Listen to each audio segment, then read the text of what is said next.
is identified as mentally retarded, put back from the 5th grade into the 4th grade, and stayed in that category until I got out of high school. I don't have any college training, but I met a high school teacher who one day changed my life. I was waiting on another student, and when he came in, he said to me, "Young man, go to the board and write what I'm about to tell you." And I said, I can't do that, sir. He said, "Why not?" I said, "I'm not one of your students." He said, "It doesn't matter, follow my directions now." I said, "I can't do that, sir." He said, "Why not?" I said, "Because I'm educable mentally retarded." And he came from behind his desk and he looked at me. He said, "Don't ever say that again. Someone's opinion of you does not have to become your reality." And as he talked, my heart began to beat fast. Tears began to run down my eyes, and I was in the back just listening to him, because the speech he was giving, that speech was for me. And he said, "Les Brown," he said, "if you want to do anything worthwhile in life, you've got to be hungry." I told Mr. Washington I wanted to become a disc jockey. And so I started working to develop myself. He said, "I want you to practice every day being a disc jockey." I said, "But I don't have any job now." He said, "It doesn't matter." He said that it's better to be prepared for an opportunity and not have one than to have an opportunity and not be prepared. And as I was working to develop myself, I applied for a job as a disc jockey, WMBM on Miami Beach. I went to a guy named Milton Butterball. I said, "How you doing, Mr. Butterball? I'd like to get a job as a disc jockey." He looked at me, he said, "You have any broadcast background?" I said, "No, sir, I don't." "You have any journalism background?" I said, "No, sir, I don't." He said, "We don't have any jobs available." I said, "Yes, sir." I went back to Mr. Washington and I told him. He said, "Don't take it personally." He said, "Most people are so negative, they will have to say no 7 times before they say yes." He said, "Go back again." So I went back again. I said, "How you doing, Mr. Butterball? My name is Les Brown." He said, "I know what your name is. What do you want?" I said, "I'd like to know whether or not you have any jobs at disc jockey, sir." He said, "Didn't I just tell you yesterday we didn't have any jobs?" I said, "Yes, sir, but I know whether or not somebody got laid off or somebody was fired, sir." He said, "No one was laid off or fired. Now get on out of here." I came back the next day like I was seeing him for the first time. I said, "Hello, Mr. Butterball, how are you?" He looked at me with rage. He said, "Go get me some coffee." I said, "Yes, sir." And I went to get him some coffee.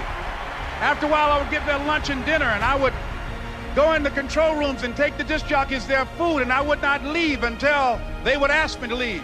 One Saturday afternoon, while I was at the radio station, a guy named Rock was drinking while he was on the air. I was the only one there, looking at him through the control room windows, walking back and forth, young, ready, and hungry. Pretty soon the phone rang, and it was the general manager. And I answered the phone. I said, "Hello?" He said, "Les, this is Mr. Klein." I said, "I know." He said, "Rock can't finish his program." I said, "I know." He said, "Would you call one of the other DJs in?" I said, "Yes, sir." I hung the phone up. I said, "Now he must think I'm crazy." I called my mom and my girlfriend, Cassandra. I said, "Y'all turn up the radio and come out on the front porch. I'm about to come on the air." I waited for about 20 minutes, and I called him back. I said, "Mr. Klein, I can't find nobody." He said, "Young boy, do you know how to work the controls?" I said, "Yes, sir." He said, "Go in there and don't say nothing here." I said, "Yes, sir." I couldn't wait to get behind those controls. I put on an old Stevie Wonder record called Fingertips. I sat down behind that turntable. I said, "Look out, this is me, LB Triple P, Les Brown, your platter playing papa. There were none before me, and there will be none after me. Therefore, that makes me the one and only. Young and single and love to mingle, certified, bona fide, indubitably qualified to bring you satisfaction, a whole lot of action. Look out, baby, I'm your love man." I was hungry. I was hungry. You got to be hungry. Begin to know that you have greatness within you. And if just one of you here begin to envision yourselves as being blessed and highly favored to reach your goals, if just one of you capture the essence of what that means, that you have greatness within you and a responsibility to manifest that greatness, that you can make your parents proud, you can make your school proud, You can touch millions of people's lives, and the world will never be the same again because you came this way.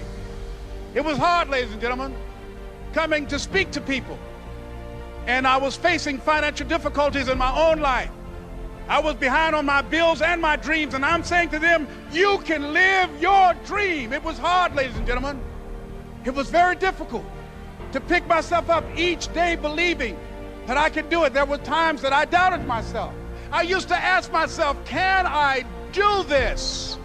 And something said within me, you're the one. Don't give up on your dream.